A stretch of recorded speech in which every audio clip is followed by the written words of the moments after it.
Bonjour à tous les amis, c'est Abdou de Flippies. J'espère que vous allez bien. Aujourd'hui, je suis avec une invitée très spéciale qu'on m'a personnellement recommandée. Elle va se présenter à vous, vous expliquer ce qu'elle fait pour la communauté FLE, depuis combien de temps, etc.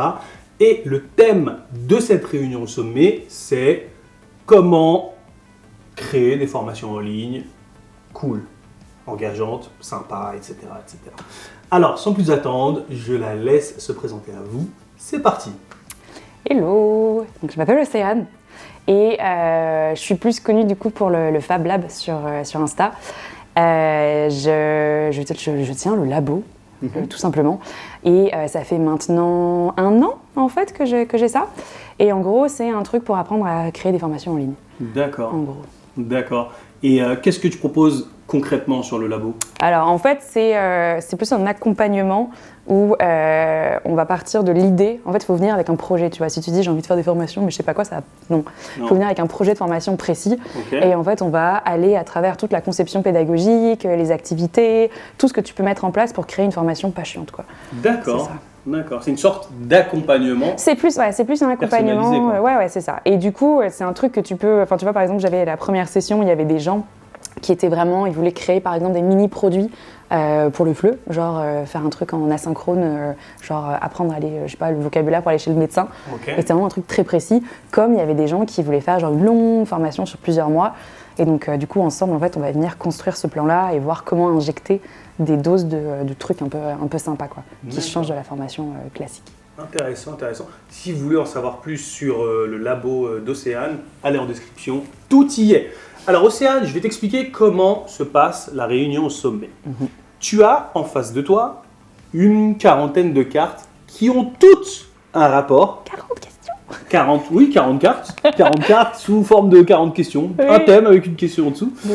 Et elles ont toutes un thème avec la création de formations en ligne, tu vois.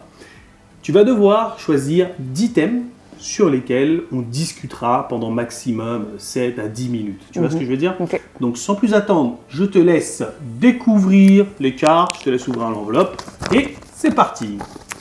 Alors, ouverture. Il y a beaucoup de cartes. La réunion sommet. Je suis un peu trop fière. Ok, alors... Présente ton audience, collaboration, temps, LMS, c'est nice, ça, support de cours. Comment? Rien. Ça, rien. Rien. Ah oui, c'est vrai. Il y a des thèmes avec rien. Il y a des thèmes avec rien, j'ai hâte de parler de rien. Maximum promo. C'est sûr que je peux en choisir que 10. Ouais. Ça va être difficile. Pour faire plus de thunes, que doit-on privilégier? Ouais. On va la choisir celle-là. Comment résoudre les doutes des participants? C'est intéressant ça. Comment se rendre compte qu'on est nul?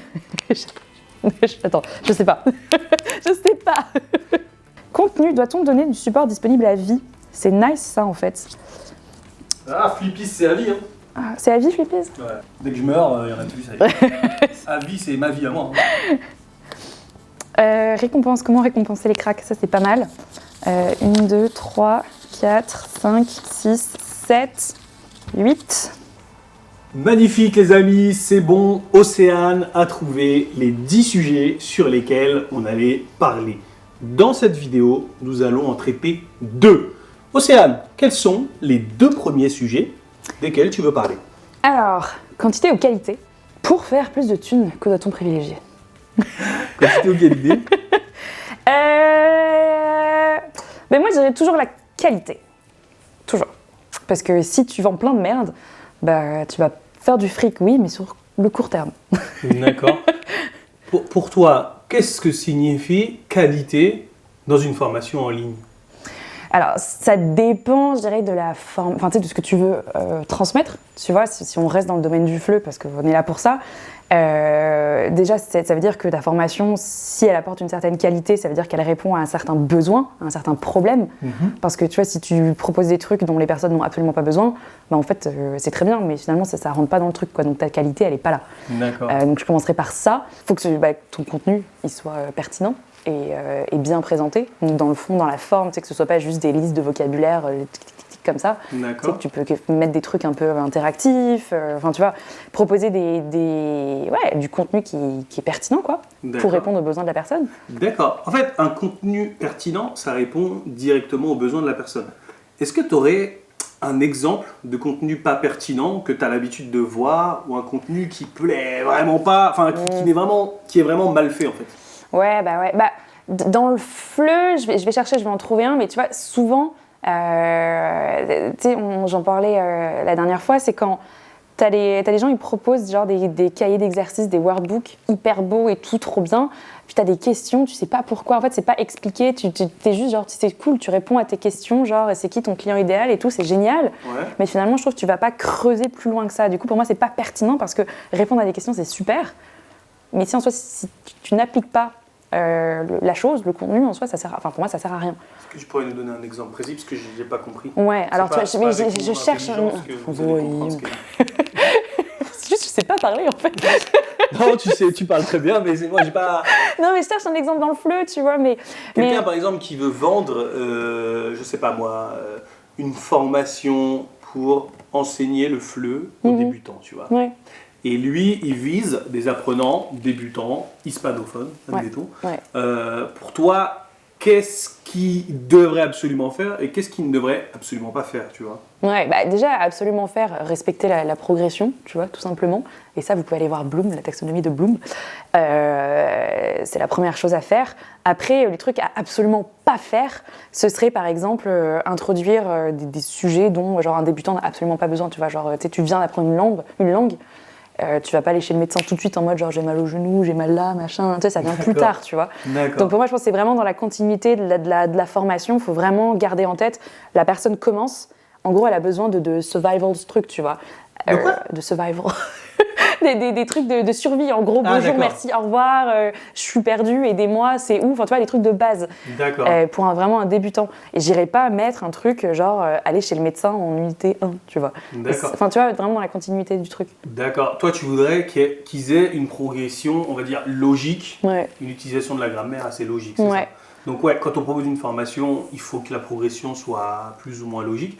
Et pour enseigner le FLE, toi, tu lui conseillerais quoi, par exemple, à cette personne?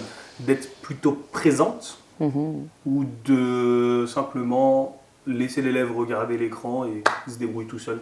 Tu connais la réponse. Je ne connais pas la réponse. Plutôt présent. Plutôt présent, mais c'est un peu, c'est un peu chronophage. Alors bien sûr, mais en même temps... T'as des formateurs qui veulent faire beaucoup de mailles, tu vois. Oui, non, mais je suis d'accord. Ils veulent gagner de la thune en dormant, tu vois. Toi, ça fait pas rêver ce système océan. Non, mais en même temps, pour moi, si tu veux être formateur, en fait, si tu veux vraiment être un vrai formateur, t'es obligé d'être un minimum derrière tes élèves. Ouais. Sinon, c'est bien, en fait, tu peux faire du contenu 100% genre passif, t'es à Bali sur la plage, tu dors, et tu gagnes du fric en même temps, c'est super. Ouais.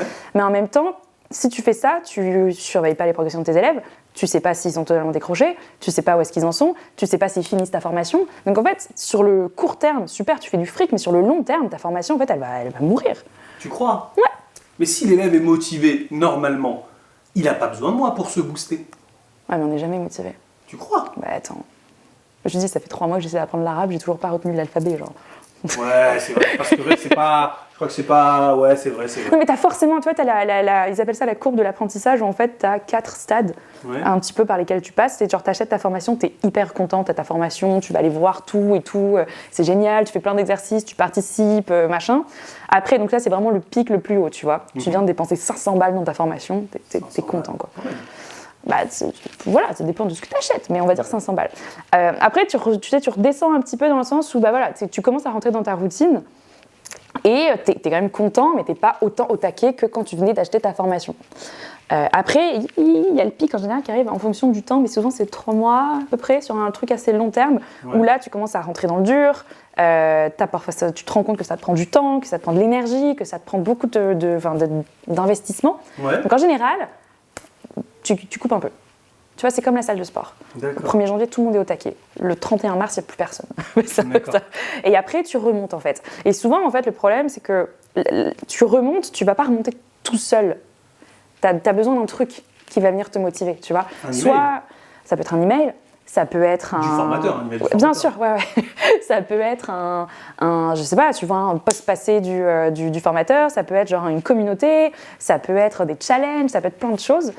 Mais en général, le truc va pas se faire tout seul, à moins que ton apprenant, tu vois, il soit dans un truc où ils doivent passer le DALF ou le DELF, et il a genre la date de l'examen qui est dans 3 jours. D'accord. Là, ouais, il va se motiver, tu vois.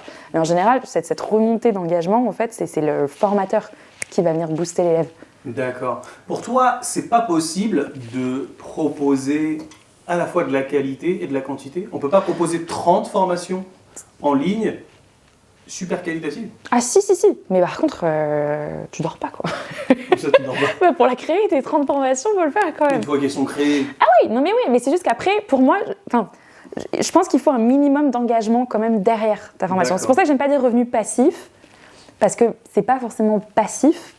Je l'appellerais plus revenu, genre, je sais pas, semi-passif si tu veux, dans le sens où le plus gros du travail est fait. Ouais. Mais derrière, tu es quand même un petit peu obligé de regarder. Tu sais, c'est pas comme si tu allais en bourse, tu sais, t'achètes des actions, tu vas pas te barrer juste après, ça y est, j'ai acheté des actions, je me barre, je fais plus rien. Tu sais, tu surveilles un petit peu, sinon ça va pas marcher. C'est clair. Tu vois, je le comparerais un petit peu à ça, quoi. D'accord. Donc oui, c'est faisable, mais c'est juste qu'il faut un minimum d'engagement, je pense, de la part du formateur. Ok, ça marche. Du coup, toi, tu es plus pour la qualité que la quantité. Je suis plus pour la qualité que la quantité. Ok, je vais faire un petit résumé de ce qu'on vient d'échanger avec Océane.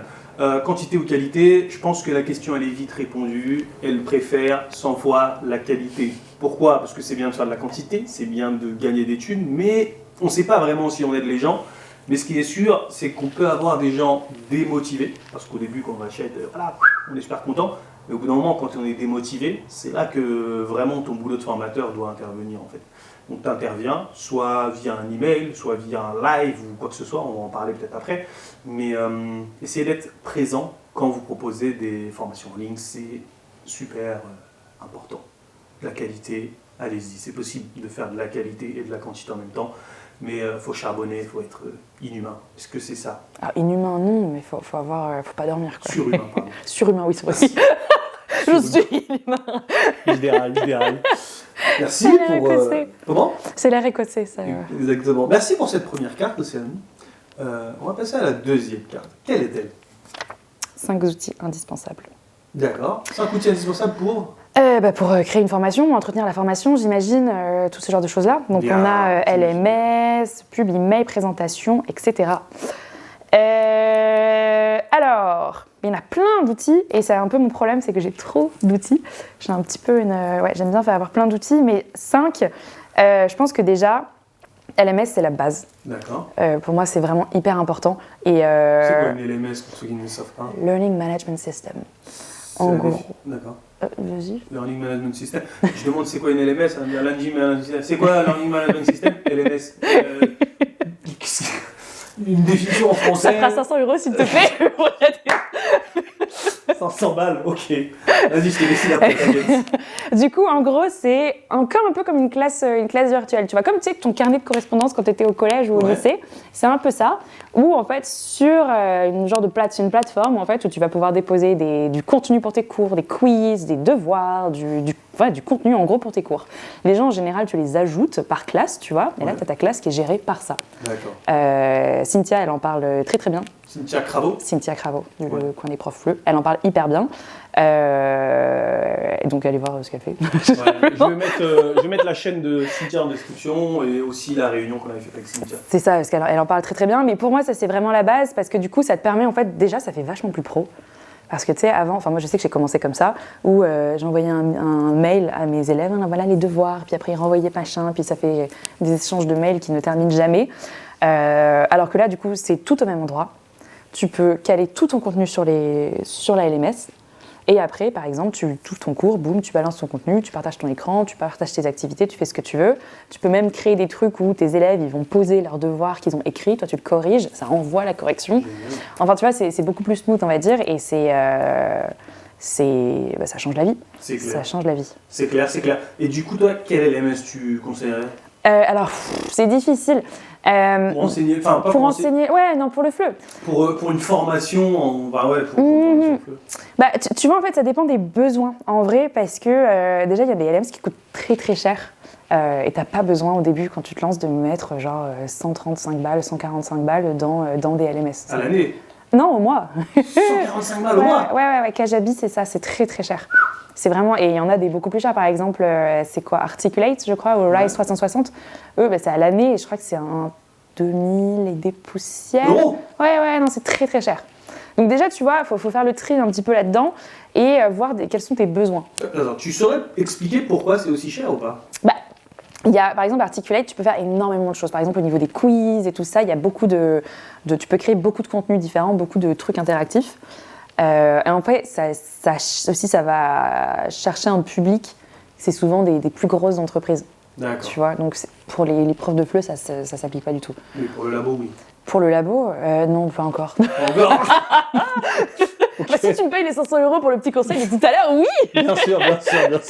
Mais là, non. Non, tu vois, moi j'utilise en ce moment, je suis en train de changer, j'étais sur Teacheasy, qui est une plateforme française en plus, donc c'est vraiment cool. Et eux, ils proposent un petit peu la base de genre, tu peux déposer tes cours, tu peux mettre des quiz, tu peux, il y a quoi? Il y a une communauté aussi, un truc communauté, tu peux permettre aux élèves de faire des réactions à chaud, et notamment, on en a besoin pour Calliope, c'est un des critères. Qu'est-ce que tu peux faire d'autre? C'est à peu près tout. Il y a l'aspect marketing, envoyer des mails, des rappels, des machins, des trucs comme ça. Que Canvas n'a pas, par exemple. Et là, je suis en train de passer sur EduFlow, qui est un peu plus... l'aspect est plus sympa, je trouve, et il y a plus d'options, justement, pour les quiz. Mais tu vois, c'est parce que moi, j'ai analysé ça, et par exemple, pour mon école, j'ai besoin de faire plus de quiz, de plus d'interactions, de plus de trucs comme ça, quoi. Donc, c'est pour ça que je suis passée là-dessus. Donc, il n'y a pas de bonne ou mauvaise. Ouais, ça dépend des besoins, du budget. C'est ça, il faut vraiment voir ton budget et tes besoins. Ouais, il y en a des gratuits. Teacheasy, par exemple, l'abonnement de base, il est gratuit. Donc, tu vois, si tu as envie de lancer une formation en ligne, commence par le compte gratuit. Tu n'as pas besoin d'aller payer même 50 balles par mois pour faire un test, quoi. Donc, tu prends ton truc gratuit et puis tu vois ce que ça donne. C'est bien. Donc, il y a beaucoup de profs qui subissent l'inflation, profs et élèves, tout le monde subit l'inflation. Commencer avec un truc gratuit, c'est vrai que ça aide. Du coup, 5 outils indispensables. Premier outil, une LMS. LMS. Deuxième outil, j'ai envie de dire un truc pour organiser ton école un petit peu en ligne, tu vois. Moi, j'utilise Notion. Et tu vois, dans mon Notion de l'école, il va y avoir genre le planning des cours, avec quel prof qui donne quel cours à qui. Il va y avoir tous les contrats qui sont triés là, tous les fichiers élèves, tout est classé comme ça, tu vois. Moi, ça m'aide parce que je suis absolument pas organisée dans la vie. Donc ça, moi, c'est organisé. Et je trouve, je dirais, je vais le mettre dans les indispensables parce que ce soit Notion ou ClickUp ou tout ce que tu veux, juste un espace pour stocker un peu toutes ces données-là, tu vois, qui est facilement accessible. Notion, c'est pas compliqué à utiliser? Alors, oui et non, dans le sens où c'est compliqué parce que tu arrives sur Notion, tu te connectes à une page blanche. Et là, tu fais genre, qu'est-ce que je fais avec ça? Ça fait un peu peur. Mais en soi, c'est pas si compliqué. Tu vois, c'est des blocs que tu ajoutes et c'est pas... Voilà. Si jamais il y a Tiffany de Notion, etc., qui fait des formations sur Notion. Qui ça? Tiffany. Ah, je connais pas. Ouais, je t'enverrai. Franchement, c'est cool. Elle fait une super formation pour créer en gros ton espace Notion de A à Z pour être organisé, quoi. Donc c'est plutôt cool. Et ça, je le mets vraiment dans les indispensables parce que si t'es pas organisé, tu vois, il y a des profs, des fois, ils ont pas une liste de leurs élèves, ils savent pas trop où est-ce qu'ils en sont, machin, il a payé, on sait pas, c'est le bordel. Juste au moins avoir un endroit clair où tu sais que machin a payé, que ça c'est bon, que truc il a arrêté, tu l'as relancé et tout ça, au moins tu te perds pas, quoi. D'accord, donc du coup, on a on appelle ça une LMS, Notion, une LMS pour organiser ta classe, Notion pour organiser, on va dire, ton école, tes contrats, etc. J'ai envie de dire aussi tout ce qui est outils d'emailing, genre MailChimp, MailerLite, des trucs comme ça. Ouais, je sais pas, ça se prononce comme MailerLite. MailerLite. Du coup, pour soit te faire une newsletter, soit faire des formes là, d'inscription à certains trucs. Si tu veux faire un freebie, par exemple. Freebie. C'est des trucs gratuits que tu donnes. Ah, d'accord. C'est des gens. Ouais, c'est ça. Tu sais, par exemple, tu fais un mini parcours de formation, genre sur, saluer en français, par exemple, et ça, tu vas le donner gratuitement. En gros, tu vois, dans ton tunnel de vente, ça va être genre le premier truc sur lequel les gens vont tomber pour attirer un peu les gens vers ce que tu fais, tes cours en soi. Donc, et ça, en fait, pour les freebies, un bon moyen de justement les promouvoir et que les gens s'inscrivent à ta liste email, c'est d'avoir un outil comme MailChimp ou MailerLite où justement ils vont rentrer leur adresse email, leur prénom, ils s'inscrivent et toi après tu as le droit légalement de les harceler d'emails. D'accord. Ah, les spams, ouais, c'est pas trop mon délire. Et tu crois que c'est indispensable pour un formateur d'offrir quelque chose de gratuit via les emails et tout ça? Très bonne question. Je dirais pas que c'est indispensable, c'est juste que ça permet de créer un lien de confiance. Tu vois, tu prouves un peu ce que tu fais, comment tu fais, ta méthode, comment tu fonctionnes. Parce que en général, c'est rare. Enfin, tu sais, quand tu réfléchis toi à ton parcours d'achat, quand tu vas, je sais pas, tu vas acheter des céréales, tu vas aller au rayon céréales, tu vas voir tous les différents céréales, tu vas genre, je sais pas, j'ai envie de chocolat, je sais pas, les Coco Pops, il y a combien de sucre dedans. Tu vois, tu vas fouiller un peu, tu vois. Ouais. Donc en général, tu vas pas directement foncer vers un truc, le prendre, c'est le plus cher, je m'en fous, je me barre, tu vois. Ouais. Tu vas faire une petite étude. Bah, je pense que ces freebies, c'est un petit peu pareil, dans le sens où ça va être un moyen pour toi de tester un petit peu comment travaille le formateur et voir si tu aimes ce qu'il fait ou pas. D'accord. Et dans le cas d'une personne qui enseigne le FLE aux débutants, Ouais. quel freebie tu lui proposerais, toi, d'offrir? Alors, moi j'éviterais les trucs un peu genre classico-classique, e-book gratuit, enfin forcément gratuit, oui, mais avec des listes, des machins, des trucs, tu vois. Je viserais à fond sur un truc hyper fun, tu vois.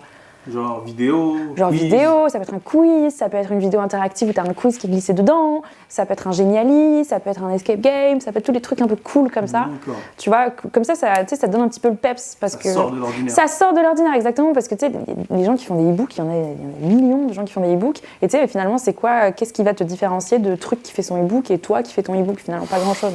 Peut-être la réponse précise aux besoins.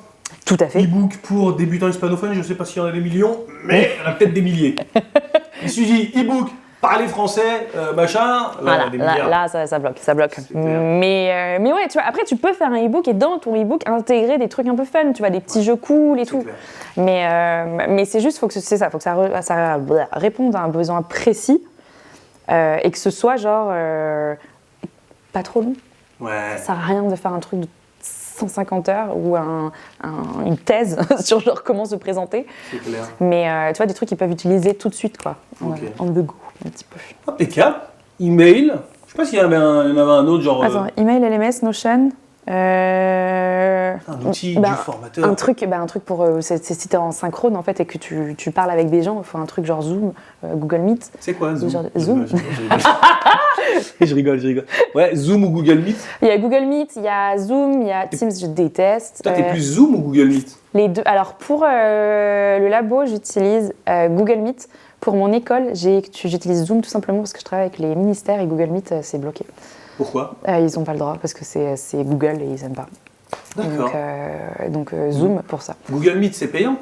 Alors, il y a une option gratuite. Je crois que tu as 1 heure de réunion à 2, mais en général, quand tu achètes un domaine, d'ailleurs, je vous recommande acheter un domaine parce que sinon, ça fait genre, vos newsletters vont dans les spams.